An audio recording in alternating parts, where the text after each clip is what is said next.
So as people are joining, I will point out that our guests for today, our special guest speakers are John Jenks, who is currently Director of Public Policy at the Greater Kansas City Chamber of Commerce. He oversees their policy advocacy work in Missouri and in Kansas. And a lot of his work is centered on criminal justice and reentry policy. He grew up in the Kansas City area and graduated from the University of Mississippi's Sally McDonald Barksdale Honors College and Trent Lott Public Policy Leadership School with a master's in integrated marketing communications. We also have Andrew Weisberg, who's the Director of Community Engagement at the Greater Kansas City Chamber of Commerce. In this role, Andrew helps oversee the Chamber's efforts around workforce development, anti-crime and violence, entrepreneurship, and community outreach. He holds a BA in Urban Studies from the University of Connecticut and a master's degree in urban planning from the University of Kansas. Really great to have John and Andrew with us today. We're looking forward to hearing from them. Empower Missouri has long believed that our criminal justice system should be a system that's set up to give people second chances, to help them heal from the past and be prepared to successfully integrate into the community and share their gifts with the world. Andrew and John are doing some interesting work on that in the Kansas City area that we're anxious to hear about today. A few reminders of how to make this call go better. If you are joining us by telephone today, you will mute and unmute yourself by using *6 on your telephone. If you are on the web-based version of Zoom, you probably know by now that there's a little microphone icon in the lower left that you click and unclick. You can also touch the space bar in order to speak briefly. You can go to the upper right-hand corner of the square where your picture is, and there's a little line there that's, let me touch mine and see what it says. It says mute, so you can mute and unmute yourself up in the upper right-hand of the picture where you are, the little square where you are, or the bottom left of the larger frame, or using the space bar. So lots of ways to mute and unmute yourself. To improve sound quality, we ask you to keep yourself muted when you're not speaking. Often we learn a lot about people's pets, their dogs, their cats, their blenders, their cabinet doors in their kitchens, because people don't think to mute themselves, and we hear everything going on at their house. Well, we'll have a smoother call if you'll remember to cooperate by muting yourself when you're not talking. So we'll appreciate that. After each of the sections of our webinar today, which will include the presentation from John and Andrew, and then I'll be offering some updates on federal legislation and our campaign around Senate Bill 600, a Get Tough on Crime package. It's on the governor's desk currently. After those presentations, I'll ask for questions and answers. You can type a question by using the chat feature that you'll find at the bottom of your screen, or you can unmute yourself and verbalize your question when I call for those. If you have to leave early for some reason, if you're only able to stay with us half an hour and then you have to get to a meeting, there will be a recording of the webinar available on our website at the events tab not too long after we're done here. So you can go back and watch the rest of it. That is not your permission to leave now. We hope you will stay and interact with John and Andrew. They will appreciate hearing your questions instead of just feeling like they are talking to themselves. Are there any questions before we get started?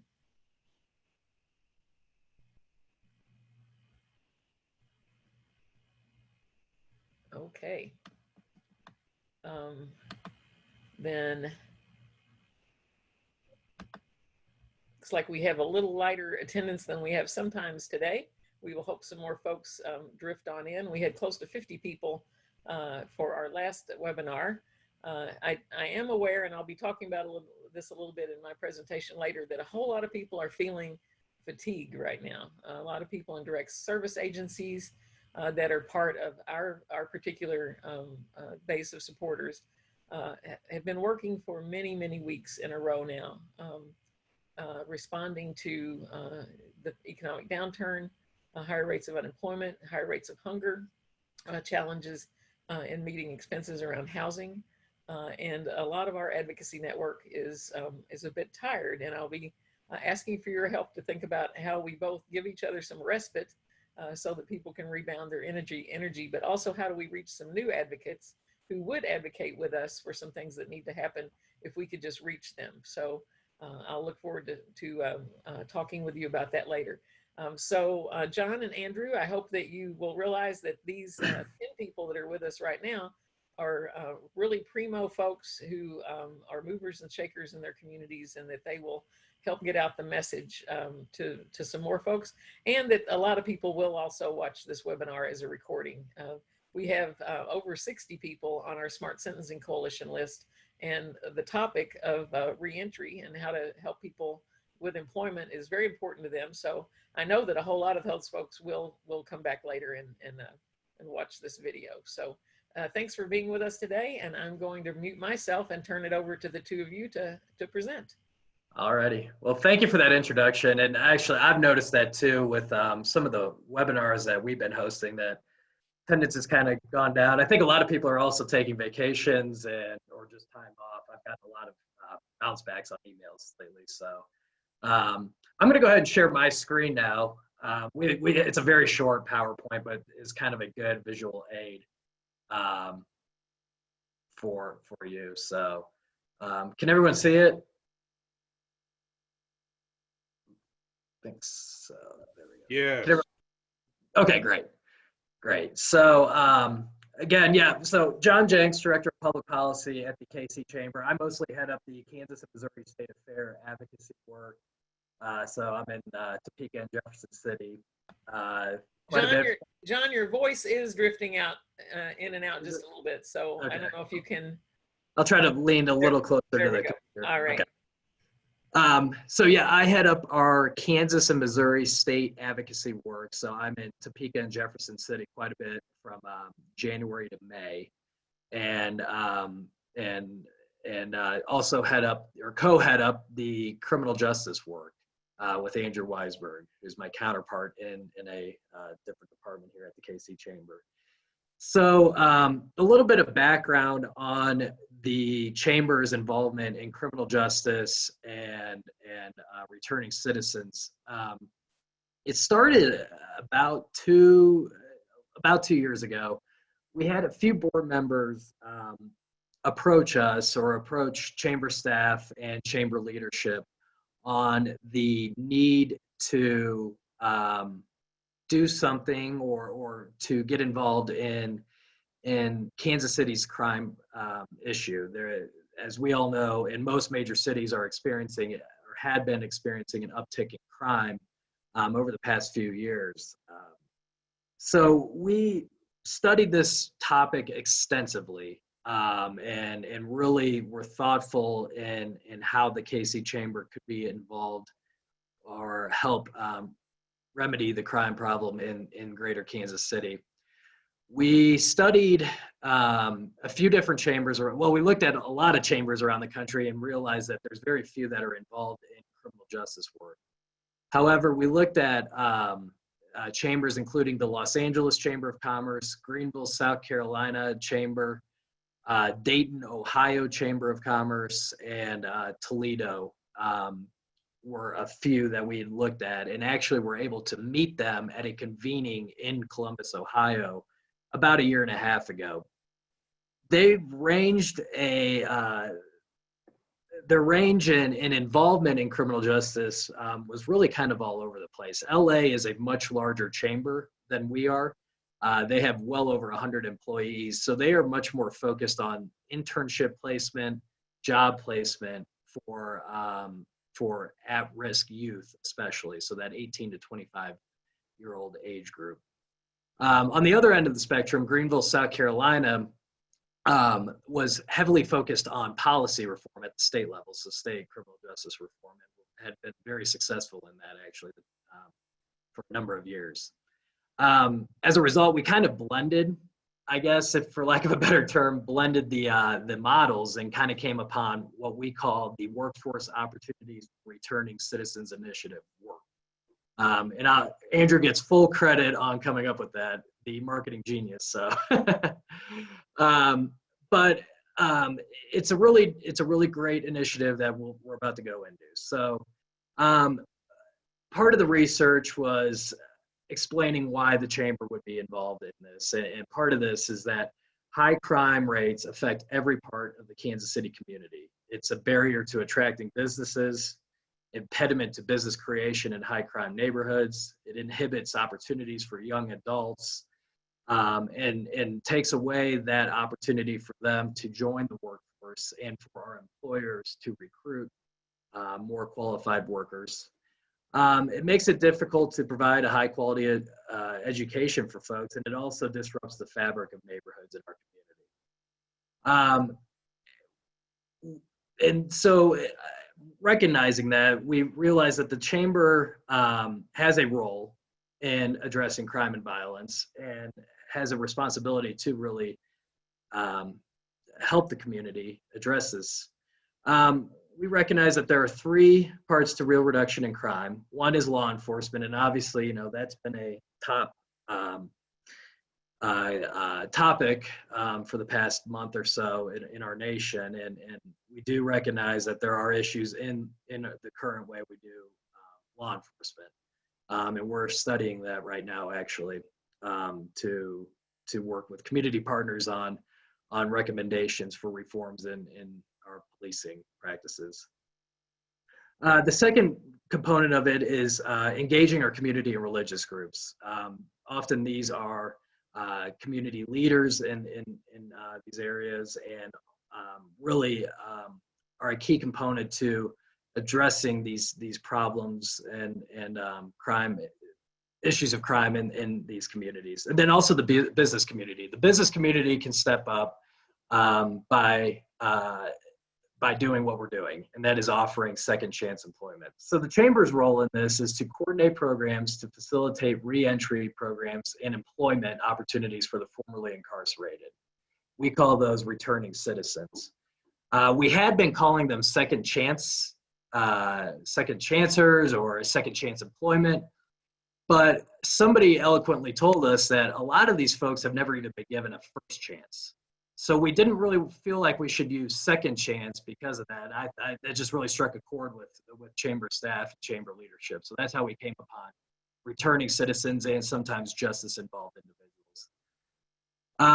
And the chamber also has a unique voice and a unique angle in the Kansas City community, both in terms of traditional media, social media, and in the advocacy and policy work in the state capitals and City Hall, which I participate in. So I'm going to turn it over to Andrew to talk a little bit about the initiative goals and some of the programmatic work, and then I'm going to wrap it up with some of the policy work that we're doing. So Andrew, go ahead. Yeah, thanks, John. So John gave a great overview of kind of where we got to where we are. A big thing among our members as well was during this time, what we were hearing from them was, hey, we have a severe shortage of labor. This is all pre-COVID, and we need various ways to address this. The chamber does do a number of things around workforce development, whether it be professional development programs like Centurions or Gen KC or Military Affairs Committee. But we really saw this as another avenue besides doing, a socially responsible thing, another way to access talent for our members and the business community at large. So what we really wanted to do was change the stigma and the thinking around, returning citizens and help people understand the barriers that they face, trying to find employment, housing, transportation, and all the other issues that may arise. What we found in a lot of the data was, returning citizens face, a 27% unemployment rate. You compare that to, pre-COVID numbers of about 3.5% for the KC region, you can see it's significantly higher. What we were also finding was that, there was a willingness to hire, and there was a Society of Human Resources Management study that showed that about 80% of HR professionals demonstrated a willingness to hire returning citizens, but when it came down to it, only 5% actually did it. So what we were seeing is a real disconnect between, willingness and action to bring these individuals on board. for a variety of reasons. When we spoke out in the community with a lot of these client-facing nonprofits doing some tremendous work, what we were finding was, hey, we're happy to see you. It's been a long time since anyone, if ever, from the business community has been at the table.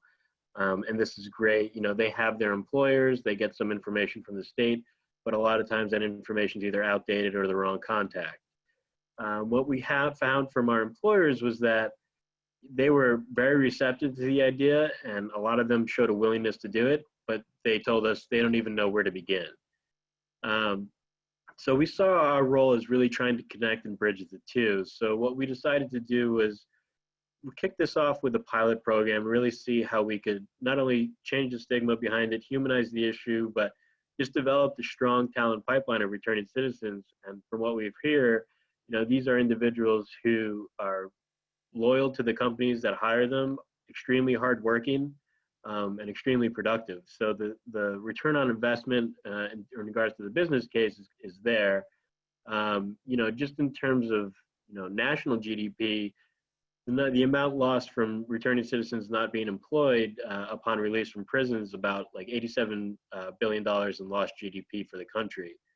And when you look at the cost of what it takes to incarcerate an individual, it just doesn't make sense when you can help find them, high impact, livable wage jobs that would help benefit the community at large. But what we wanted to do was really develop a program with 4 overarching goals. The first one was, like I mentioned, convening partners. So this includes our area nonprofits. We had the goal of 6 employers jumping on board for our pilot. We now have 8 across a variety of industries. So we have construction, hospitality, IT, manufacturing and distribution, and transportation. The way the pilot program would essentially work is these client-facing nonprofits would vet and put forward some employees to job openings at these companies, and then they would begin the hiring process. Our ask of these companies was not that they have to hire these individuals, but at least they consider bringing them on for interviews. So we wanted to bring together companies, nonprofits, formerly incarcerated individuals themselves, DAs from the surrounding counties, and businesses as well who have vested interest in this to really come together and bring the conversation forward. Goal 2 is, like I mentioned, recruiting those companies. What we want to do is pilot this, hopefully demonstrate some success. Our goal for this calendar year is to have 20 returning citizens hired within these pilot companies, so we can show that this is a viable talent pipeline and a great opportunity to help and benefit the community as well. We're partnering with other social service agencies, such as Casey Common Good, who's developing, in conjunction with United Way 211, an additional resource center for returning citizens that's online, along with working with our employer partners to help develop some sort of standardized employer education training. Something we see with our 5 area nonprofits is each one does tremendous work, but each one does their own individual training. So as an employer, it could be a little confusing as to, who's doing what. So we wanted to help alleviate that and provide some sort of standardized measure. And then the 4th goal is, as John mentioned, taking things at the local, state, and federal levels around criminal justice reform and policy initiatives. Can you jump to the next slide? So, long term, what we're looking at is what we hear from what the other chambers are doing. So, John mentioned the LA chamber doing a lot of work with at-risk youth. And what, we hear a lot is where we're at in the process is at the very end of where an individual, is through the criminal justice system. So we're doing outreach with them upon release. But of course, many people would like to see things done on the front end or even while they're incarcerated. This is a pilot program, so as we build it out, long term, we may start to look at things that can be done before people even get involved in the criminal justice system, such as, through economic development means by providing youth mentorship and internship experiences for those individuals that were either involved in the criminal justice system, have a parent involved in the criminal justice system, or are in the foster youth system. And then we also have developed strong relationships through this program with both the Kansas and Missouri Departments of Corrections. In fact, the Kansas City Reentry Center here in Kansas City, where inmates will be released upon the next 15 months into the region, we've partnered with them on helping us with our employer education program. So just to run through the employer education piece real quick before we jump into policy is part of that humanizing approach, and what we wanted to look at was how do we get employers understanding of all the issues that are involved around returning citizens. So we put together a 7-part education series. So in addition to these employers meeting those area nonprofits, they'll have the opportunity to take part in a 7-part education series that'll first look at a reentry simulation. That simulation is done in conjunction with the Kansas City Metropolitan Crime Commission. And this simulation tries to demonstrate what it's like for a returning citizen upon release. So you have to get a license, you have to get a job, you have to get housing, you have to get food. Based on limited funds, everybody gets a bag with what they're essentially role playing. But as you would expect, the majority of the time is spent just trying to get your license and social security card, because when you're released from prison, all you get is whatever you came in with and maybe a couple bucks, if that. So it just demonstrates the hardships that a lot of these individuals face. And then we wanted to follow that up with a returning citizen roundtable where employers would have the opportunity to ask a few more questions in depth with people who have gone through the experience. Along those lines, we wanted to educate the employers on things like probation and parole, so that if a PO calls, the office asking if, Jane Doe is at the office, it's not the end of the world. It's just that they're just checking to make sure they're there. Understanding issues around liability and insurance, and then looking at community resources and best practices. After that employer education series, something that came up was an employer toolkit, and we'll be doing this in conjunction with SHRM. Something we held a public policy speaker series late fall last year around this very topic, and what a lot of questions came out of it, and a lot of our members are saying is, hey, this is great, I want to do it. What do I do? Is there a toolkit out there? And what we realized was we needed something out there. So SHRM does have a national toolkit, but we really wanted to build something more specific to the Kansas City region. So we'll be working with their regional chapter here to build that out, so that employers, don't have to go through an entire employer education series, but they can have a working book right in front of them as they build out this talent pipeline and resources that are out there. Again, our goal for this calendar year is 20 returning citizens hired, with the thinking that we would be able to champion the individuals who were employed and our employers who take part in this pilot. And then to wrap it up, I'm just going to give a quick overview of the Chamber's policy agenda centered around criminal justice. As you can see, it's a fairly comprehensive list, and we worked on it with some regional partners in the area, including the Jackson County Prosecutor's Office in Missouri, Johnson County, Kansas District Attorney Steve Howe participated in the process.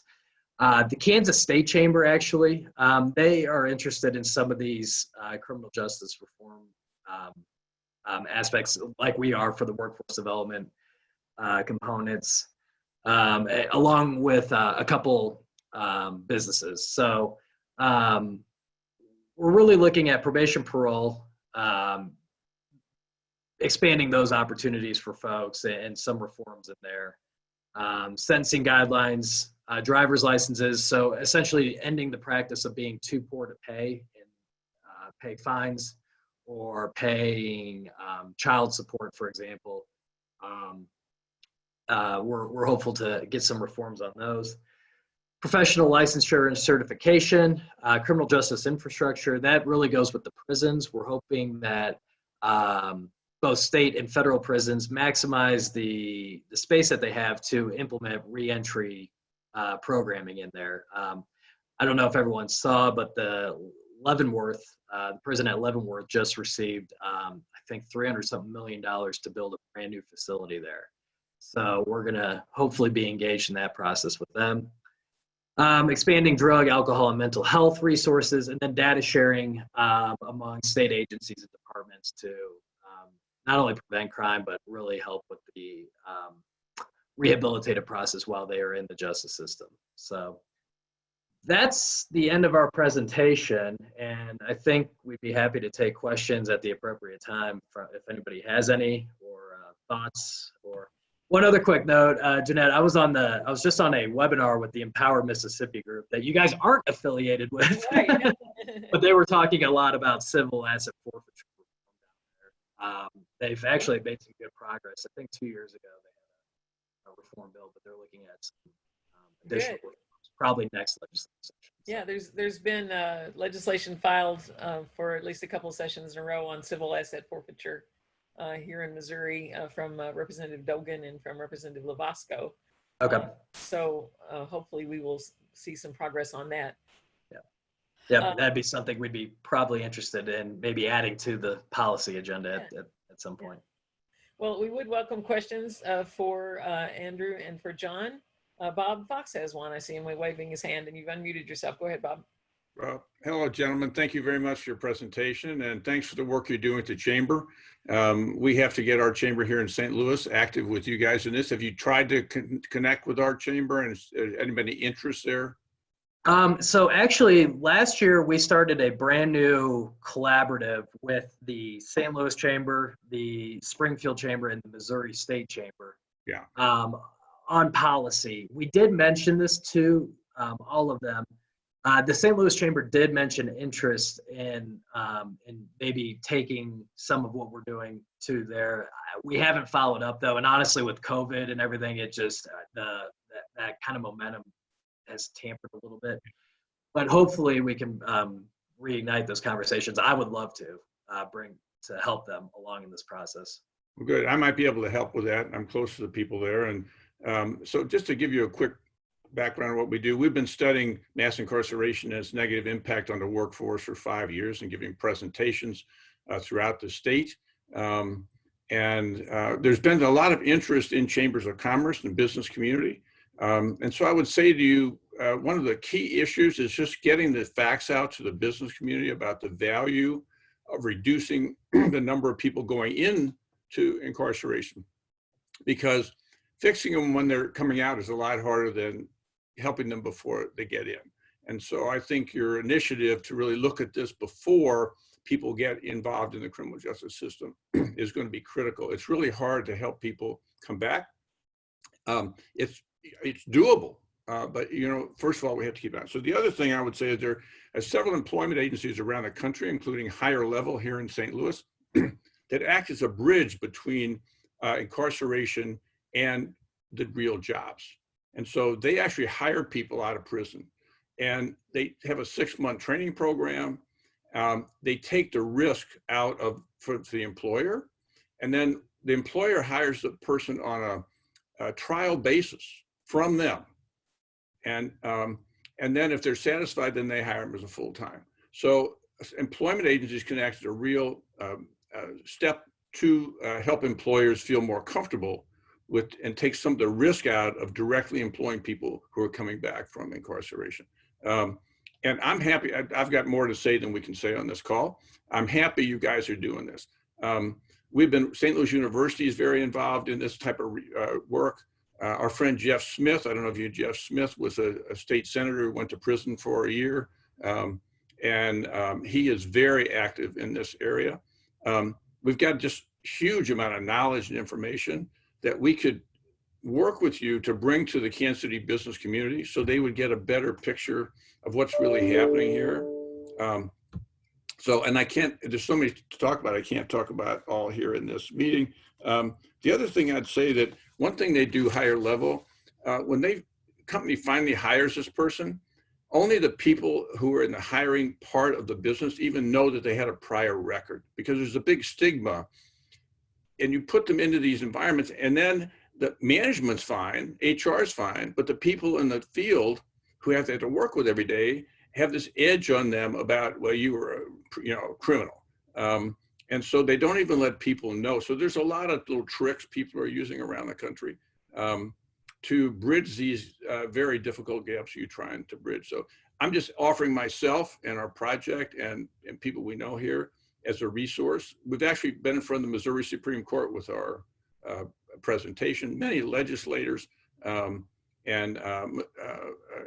Jeanette's been very active with us, and these educational, our program is called Mass Incarceration Community Education Initiative.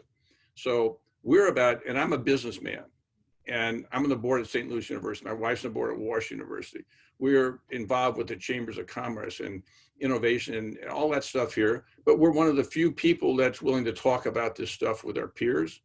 And I think that's where it really begins to resonate. When people who are your peers are talking to you about this and are offering you opportunities, it's better than hearing from people who are connected to the work all the time, because you're going, well, they have a vested interest in this. Our only vested interest is to educate the business community, because not only in Kansas City, and we work very closely, by the way, with Jean Peters Baker, other people in Kansas City. She's a progressive prosecutor. She's wonderful. And so I'm happy to, at a different time, if you guys want to get connected, I'd love to see your deck so I can go through that before we meet again and share that with others. But we're sort of a knowledge bank. And our best and resource is the fact that people in the business community trust us because we are them. You know, we're not the other guy. Right. And we're not talking about racial justice and equity and all that stuff the business people don't want to hear. They've heard it and heard it and heard it. We're talking about opportunities for the business community to do better through workforce development on the front end and then coming back into society. And so I'm just offering myself and our project to you guys if you want to take advantage of that. Yeah, we appreciate that. And actually, Michelle just sent me both of your emails. So I think be expecting an email from both Andrew and myself, or one of us at least. Good. Thank you. Good job, Michelle. Yeah. The presentation that the Clark Fox Family Foundation does on mass incarceration is really excellent. I've had the privilege of seeing it about three or so times and helping them present it to groups of legislators and things like that. So having more of those presentations in the Kansas City area would be great. And Bob has a mighty Rolodex. He knows people that you need to know, and I'm sure you know people he needs to know. So we're glad to be your speed dating service today. And that's what it's all about. That's right. That's Thank right. you. Yes, that's one of the roles we all should play. We need That's to right. work together to get this stuff done. So thank you very much. Yep. And one thing I do want to mention is that, you know, the time, you know, the unfortunate circumstances are happening all around us, but one of the things that come out of it is this is a good time to look at those systems and how we can change everything that's going on. Right. This is a great way to do that. And one thing that we've learned in our conversations with both the Kansas and Missouri DOCs is that, you know, they have shown a willingness to pretty much be open to just about everything we've proposed and thrown at them. They're willing to, you know, look at all these employer education programs and training programs. And I think everyone's at the point where we're realizing that, you know, something needs to be done and everything's on the table. So. Right.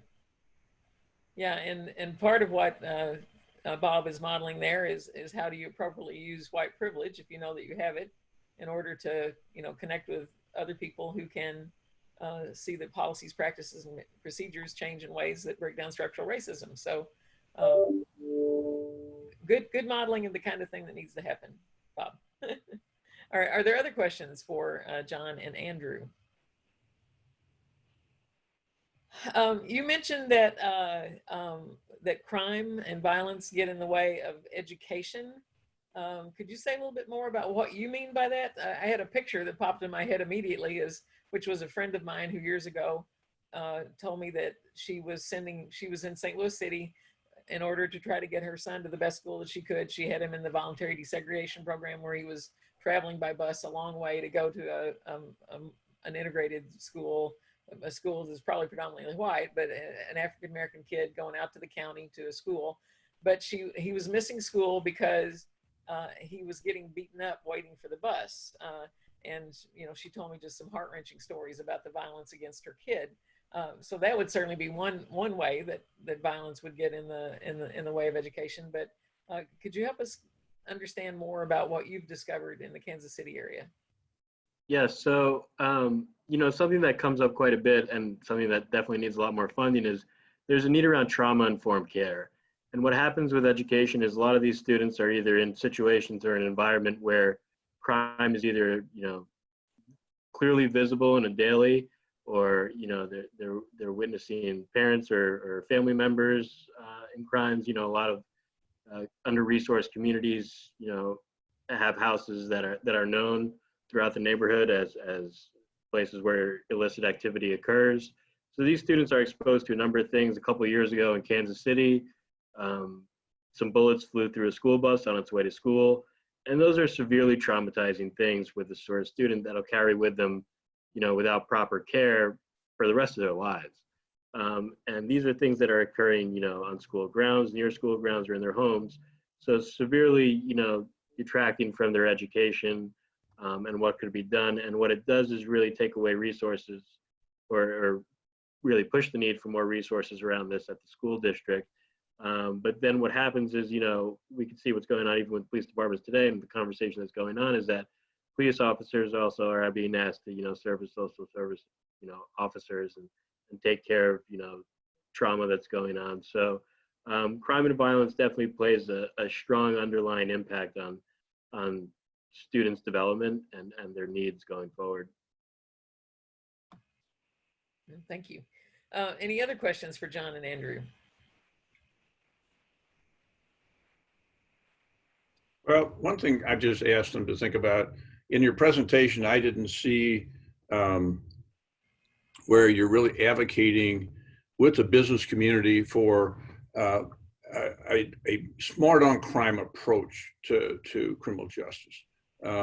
We've been talking about this for a number of years. The Supreme Court came out a year and a half ago and said, they were no longer going to be tough on crime, they were going to be smart on crime. Are you familiar with the term smart on crime compared to tough on crime? Yeah, and we were actually fortunate to be able to take part in, I believe it was Safe Cities, but Kansas City was brought in, or accepted isn't the right word, but designated as a city for Safe Cities, which brought together, business community, DEA, FBI, ATF, PD, to essentially look at how do we reform, police initiatives at the community level, because exactly what you're saying, the things that we're doing need more input from everybody involved, and not just law enforcement. So to really engage that conversation around how do we look at things and really, there's an organization here called Ad Hoc. So anytime anybody gets shot, somebody will go out from that organization, talk to the family, make sure, try to de-escalate the situation so that there's any type of retaliation. But it's things like that and building trust within the community, so that people aren't afraid to reach out. I know we've increased the amount for, Crime Stoppers, the 800 number to be a police informant and give information on any type of shooting. But then there's that strong element of, and why we were invited was that business aspect and economic development piece, which would have been missing if, there wasn't that business voice in the room. So we are partaking in some of those conversations. I think there's definitely more need for additional follow-up and continuing that. But I think there is recognition that's going on. So the reason I asked that question is really the business community drives the tough on crime politicians to continue their work being tough on crime, because they want their neighborhoods, their businesses, to be safe, and they want to operate without those concerns. And so politicians have counted on the business community for 50, 60 years to fund their campaigns on tough on crime. And so we're in a campaign year this year. And Governor Parsons, who until this year was very much about fewer prisoners, a little smart on crime approach, reverted back to a tough on crime campaign, because that's how he's gotten elected in the past. And Eric Schmidt, who's our Attorney General. So I think there's got to be a way the business community, if we can help them understand that it's not safe, it's not making us safer. We get more criminals, not less criminals. Longer sentences don't make us safer. They actually criminalize people the longer you're, because there's no rehabilitation in prison. And so I think if we could educate the business community to understand that, and we can stop supporting elected officials who are tough on crime, that we can begin to see a more movement. And if we do that, then we're going to have more young people who aren't incarcerated, get educated, so on and so forth. So I just don't know how familiar you are with the difference there, but for 50 years, everyone's gotten elected national, state levels across America has gotten elected on tough on crime. And if we keep doing that, we're not going to be able to get. And so the reason the politicians run on that, because they get supported by the business community. And so I just bring that up. Have you talked about that at all? Yeah, so we have a political action committee actually at the KC Chamber, and part of the questionnaire I think that we sent out was one of the questions was related to the criminal justice system and returning citizens. I know too that on the Kansas side, at least, they have the Kansas Criminal Justice Reform Commission going on, and the business community has been very active there. Not only just us, but the Kansas Chamber has been active. Koch Industries, of course, as you can imagine, they've been very active in that too, and it's really brought together some alignment, I think, between with what you're talking about in changing the narrative of the business community, and really kind of changing the outlook, or showing a different outlook from the business community on crime and violence and that. So I think there's hope. I think I do think the governor gets it. I think he truly understands it. It's unfortunate. I know I've seen, he's kind of campaigning on that law and order, or whatever you want to call it, tough on crime stance. But I think he gets it in terms of especially framing it in this workforce development aspect, at least in conversations I've had with his staff. I haven't had an actual conversation with him on this, but I think he gets it. Hopefully, if he does get elected, hopefully reelected, hopefully we'd be able to work with him on this. But yeah, no, I do agree and understand with what you're saying. Yeah. So And I do. If you have a voice with him, right now he's determining whether to sign SB 600, if you're familiar with that. That's a law that would set us back, the criminal justice system back, by longer sentences, tougher sentences to begin with, more people being sentenced for crimes that are considered type A felonies or whatever those are. So, if he signs that, it's going to be a problem for the next few years. We can't just reverse those kind of laws. A lot of us have been writing him. And in my opinion, I'm a businessman. I want more workers. And we're not going to get them if we keep locking these people up for longer periods of time. So are you familiar with that legislation? Yes, I am. We didn't weigh in on it necessarily because it didn't fit per se with our criminal justice work. But yes, I am familiar with it. I think it was authored by Tony Lukemeyer, Right. who's Yep. in our area. Yeah, I'll be talking about that bill in just a few minutes here. Okay. All right, I'll leave you alone. We'll have a conversation. I would love to. I encourage you to continue that conversation. That's a great idea. Well, John and Andrew, thanks for being with us today. You're welcome to stay for the next few minutes if you can, or if you have to go, we'll understand that as well. I do want to offer a bit of an update. We'll just kind of skip through our mission statement and the kind of issues that we try to keep people informed about, because we always show these for any newcomers, and feel free to download the slides that will be on our website a little bit later. Currently, we do have two priority campaigns going on. One is exactly what Bob Fox described a moment ago. We have a Veto Senate Bill 600 campaign going on. Senate Bill 600 passed on the last day of session. It's a package of get tough on crime measures, and it would lead to longer incarceration. It does things like forcing people to serve consecutive sentences instead of concurrent sentences. It has some new crimes in it. It certainly creates the leverage for people to take a plea deal. And one of the things that was said in the testimony is that judges are letting people off with too little time, so we need to end judicial discretion by having mandatory minimums. Actually, the Justice Reinvestment Task Force that met here in 2017 said we actually need more judicial discretion.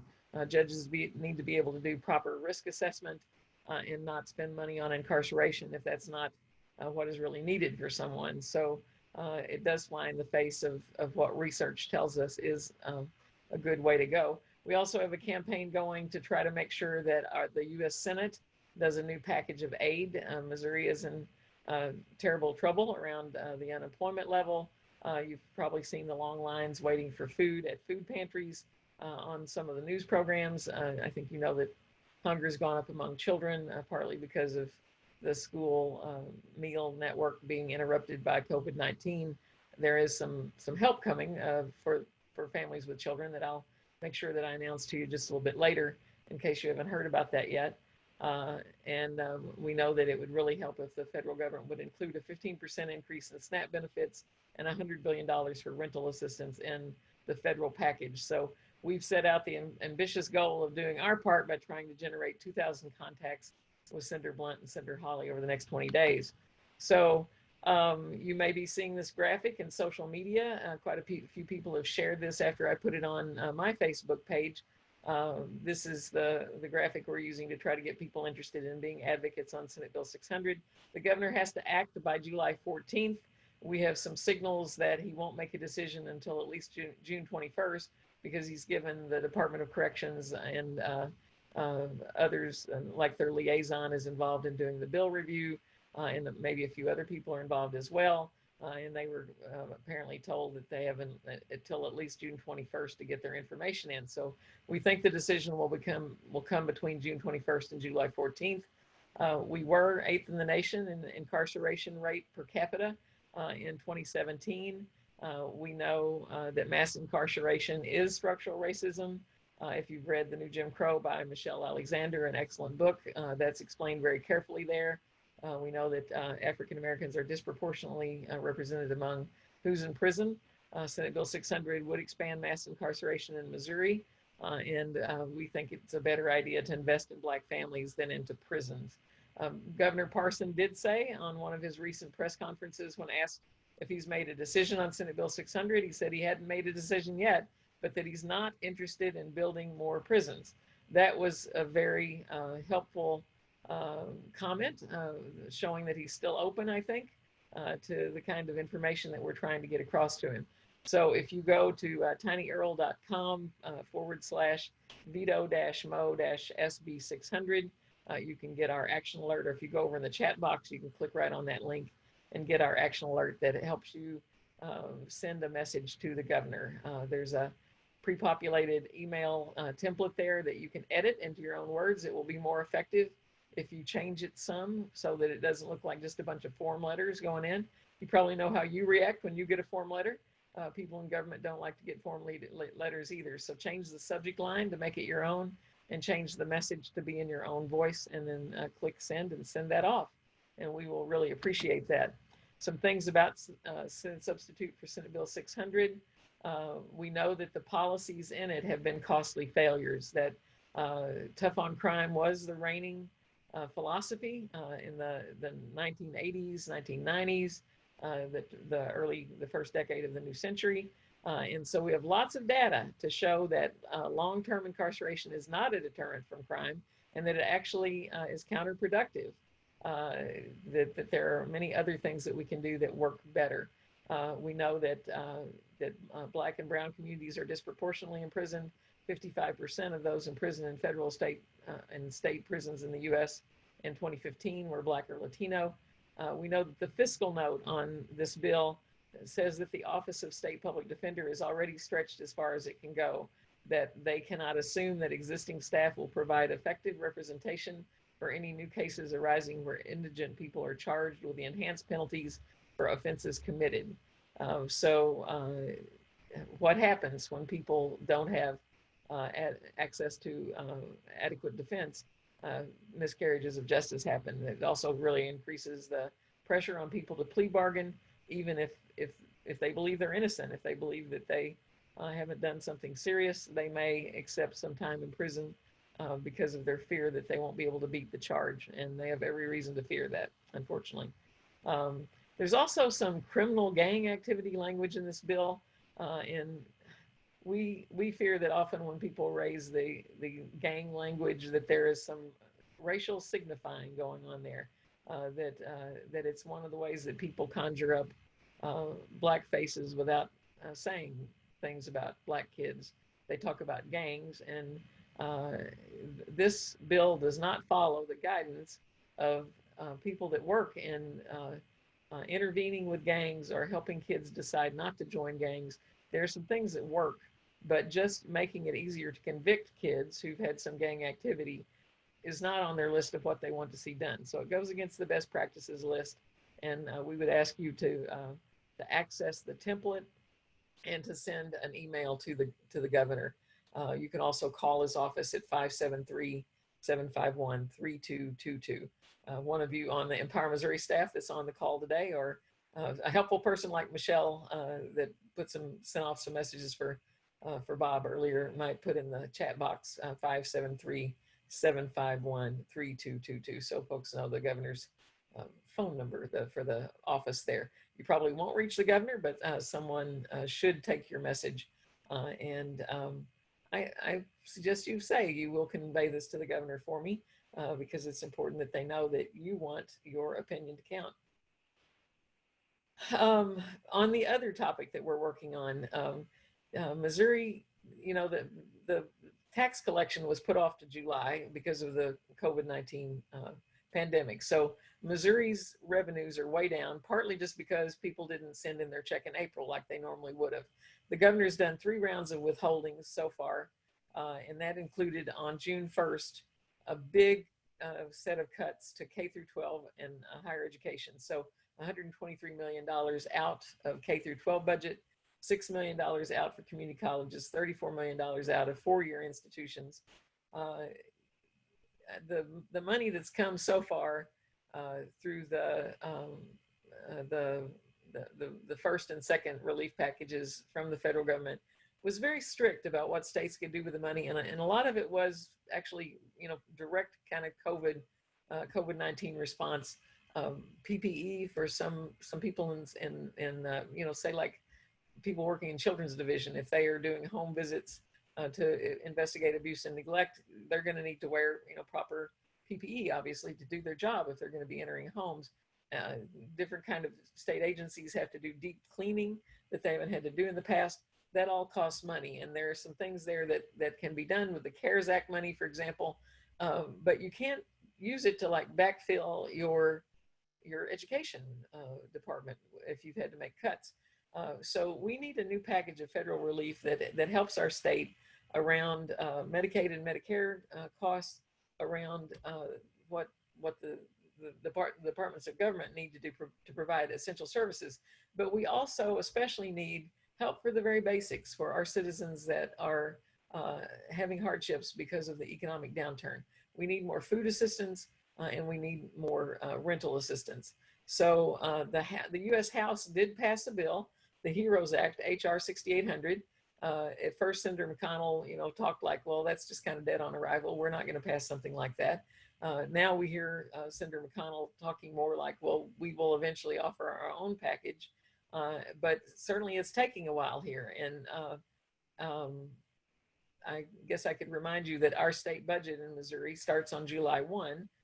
So the longer help is delayed coming from the federal government, the longer it will take us to start to rebound, because often people use the phrase job-killing tax cuts.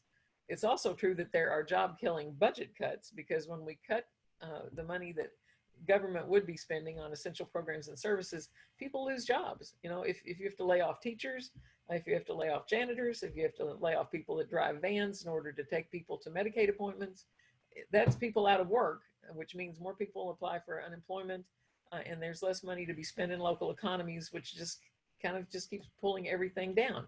So we don't want people to lose their government jobs, because they are jobs. They are jobs that are important to our communities, and by making sure that money is there in the SNAP program and in rent assistance programs, we can keep some money going in the local economy when people get SNAP, Supplemental Nutrition Assistance Program, nutrition assistance, our largest nutrition assistance program, and one of our most effective ones.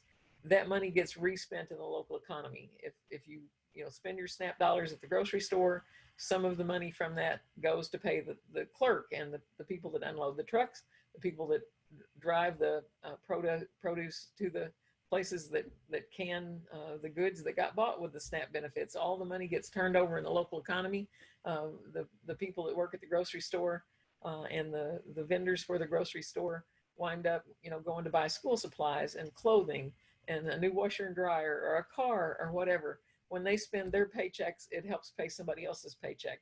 So SNAP is a wonderful multiplier. I've seen figures from about $1.50 for each dollar that gets spent on SNAP gets turned over into the local economy as $1.50 or even $1.80, depending on which study that you look at. So it's a wonderful way to help our economy while alleviating hunger. We also really need money for emergency rent and eviction prevention and a strong and uniform rent and mortgage moratorium. A lot of people working in housing in our state, Sarah from our staff and I were on a call with some folks working on housing yesterday, and people were saying they really dreaded October, that they thought that the worst of the eviction problem might arrive at around October. But we're already seeing some troubling signs, including an increase in illegal lockouts by landlords. So there is real trouble. As I said earlier, I think part of our low attendance today is that a lot of people are feeling fatigue. So it's important that even though people are feeling tired, that we get folks to join this campaign to reach Senators Blunt and Hawley. I know that a lot of people somehow assume that they will not help. I do not assume that at all. Both of them voted right on the CARES Act. Senator Hawley went to bat to make sure that people with the lowest incomes were able to get the stimulus checks, the $1,200 per person checks that went to households. I think that Senators Blunt and Hawley can be reached on this topic, but we want them to get a volume of calls. We picked 2,000 as what we thought would be a meaningful, a significant contribution from the network of Empower Missouri. If we could generate 2,000 calls, and by calls, I don't just mean phone calls, I also mean you can also click on a template that this website will take you to that will let you send an email. Again, if you edit it, it's more effective to make it your own. But that if we could get to 2,000 calls over the last half of this month to early July, it would really make a difference in whether Senator Blunt and Senator Hawley enthusiastically get on board with having more federal assistance that includes SNAP money and rent money in it. So feel free to go to our Facebook page and share our message at Empower Missouri's Facebook page. There are postings there that will allow you to invite people to join in this.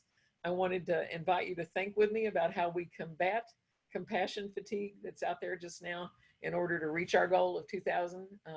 As I said at the beginning of this call, a lot of people that work with us are in direct service and they are worn out. They have been working hard for a long, long time, and many of them have been trying to do their work in settings that they haven't had to do it before. Many of them trying to do their work from home while also taking care of their kids who normally would be at school, but instead their kids are at home. People are just kind of worn out right now. It's gone on and it's gone on, and it doesn't exactly show signs of letting up, since in at least parts of Missouri, the COVID-19 diagnoses have been going up in some places like Southeast Missouri. So there are folks that are kind of like, I'm just too tired to do something like that, or I don't think it will matter. So I invite you to think about the questions of how do we give people that are tired some respite so that they can rebound their energy and then join into our advocacy efforts. And, maybe you can encourage coworkers to take a day off now and then and promise them that you will step in and do their work if they will also let you have a day off now and then so that you can rebound your energy some. We all need some time off. So think about how to help people do better self-care during this pandemic with its special challenges. And let's think about who we might reach that are new. I got excited earlier today when I saw our action alert about the 2,000 calls to Blunt and Hawley was being shared by the Rabbinical and Cantorial Association of St. Louis, and they were inviting their membership. So we're reaching Jewish congregations that perhaps that some of them have not been that familiar with Empower Missouri. We have generally not done all that much outreach to religious communities because we're a secular organization, and we know Missouri Faith Voices is out there trying to organize among the religious community, but they don't work so much on the food and rent issues. They work a bit more on the census, on minimum wage, on payday loans, and on mobilizing people to vote for the Medicaid expansion. All things that we really, really support, but none of our organizations is big enough to take on everything. We focus on food and housing and criminal justice reform. Those are our things that we focus on. So help us think about who we can recruit, reach as new recruits. You reach out to them and invite them to participate in this campaign, or let me or Christine Woody, who is our lead on hunger issues, know who you would suggest that we make that outreach to, and we will reach out. We have a network of food pantry and food bank people that we work with, and some social justice committees at communities of faith, but you probably know some other people that we could reach. And think about doing it yourself, but also think about saying, have you ever thought about reaching out to X? We will appreciate that. Our email addresses are just our first name at empowermissouri.org. So it's Jeanette at empowermissouri.org or Christine at empowermissouri.org. If you have an idea about housing, Sarah at empowermissouri.org would be glad to hear your ideas of who we might bring in that's new on housing issues. And think too about how to help us magnify this call to action by writing letters to the editor to say, I'm worried about our neighbors right now. I've seen the long lines at the food pantry in my neighborhood, and I've made a phone call to Senator Hawley and Senator Blunt to say we need a 15% increase in SNAP and $100 billion in a federal relief package to go for rental assistance right now to help our neighbors out. And I hope others will make that phone call too. If you would send a letter to the editor like that and let us know if it gets published, we'd appreciate that. If you get it published, we'll share it in our social media feed so that other people see it, and we'll tweet it out so that we multiply the effect and get more attention to it. You might also think about writing a guest column to get printed in your local newspaper on these topics. And if you need help from us, Rico, our communications director, will be glad to give you some sample language to help you build on to write a guest column that you might submit to a local paper. So help us build that network. If you have not heard already about Pandemic Electronics Benefit Transfer, this is a special program to help families make up for the money that it costs to feed their kids while they weren't getting free and reduced price lunches. So it could mean as much as $302, $57 for March, $125 for April, $120 for May for each child.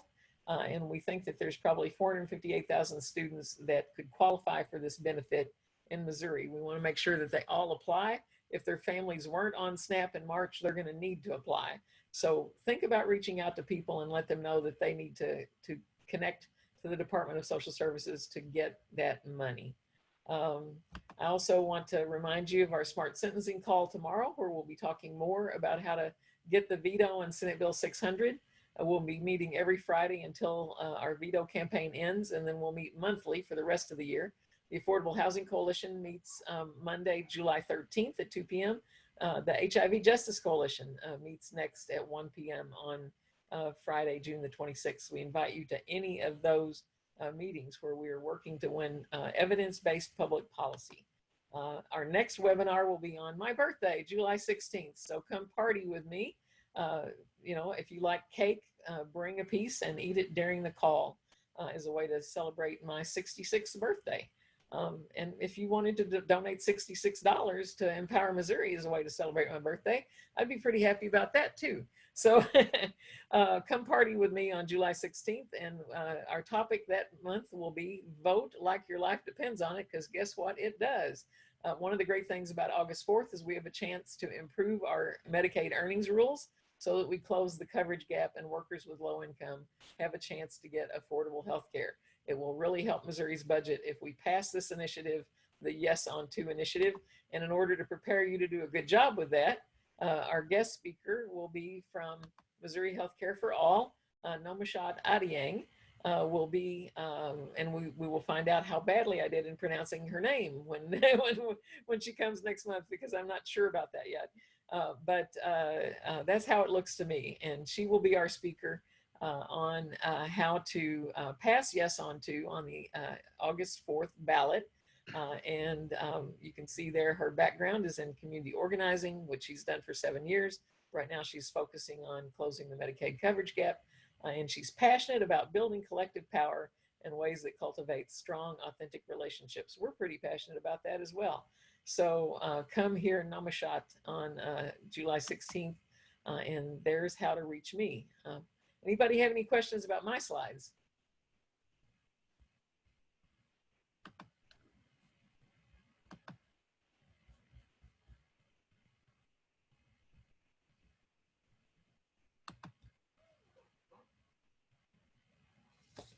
Okay.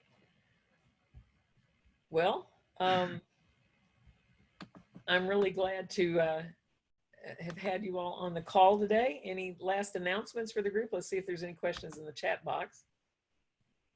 Jeanette, thank you for having us on here, and I hope that we can continue to work together in the Missouri Legislature or General Assembly, I should say, on at least on some common issues and some common things, and hopefully we can be an asset. I would like to announce too that the Greater Kansas City Chamber of Commerce has endorsed Medicaid expansion in Missouri and has been for a while in Kansas, and then I think I'm sure everybody saw the Missouri State Chamber also endorsed Yes. the ballot, which is exciting. I saw that, I think this week, maybe. Is it fairly new? Yeah. Yep, and then I think it might have been Monday or maybe Friday. Maybe it was last Friday, but anyway, right, yeah. And then today AARP endorsed it. So that's all very good news. Hopefully we're building through to a solid victory on August 4th. And be thinking about, if you want to vote absentee, getting an application in so that you can do that. I know some people are worried about going out to vote, and I don't blame you. Every time I go out, I'm nervous about it. My partner is a hospice chaplain, and I know that if I get sick, I could pass on something that would possibly get passed on to a very frail person. And even though those patients are hospice patients and we know they're going to die, I'm not anxious to make them die any faster by passing on an illness to my partner. So it makes me nervous every time I go somewhere. And maybe some of you are that way. But it's important that we not miss voting. We've got to vote like our life depends on it. And we've got to think, we can't just count on necessarily walking out there and doing it that day. We know that there have been some long lines in some other places, and that sometimes in those long lines, people aren't physically distancing or wearing their masks like they ought to. Maybe you want to avoid that. Be sure and apply for your absentee ballot and get it in following the rules for your board of elections. So be thinking about that now. John, thank you, and Andrew for being with us today, for the good information. We look forward to working more with you. You're certainly welcome to join our smart sentencing calls at 11 o'clock on Friday mornings. You can. We would love to list more business groups as being members of the Smart Sentencing Coalition. That would be an excellent thing. So thanks for being with us. Thanks to everybody else that was on today, and thanks to those of you too who are watching this presentation by videotape later. We know that sometimes real life interrupts what you planned on your calendar, because your kid falls down and hurts their knee, and you've got to put a Band-Aid on right now, or something that you hadn't anticipated that you're going to be doing at 1 p.m. on Thursday. If you missed the presentation live, thanks for joining us by videotape later. And we look forward to seeing you on July 16th with our presentation on Vote Like Your Life Depends on It, because it really does. Bye-bye.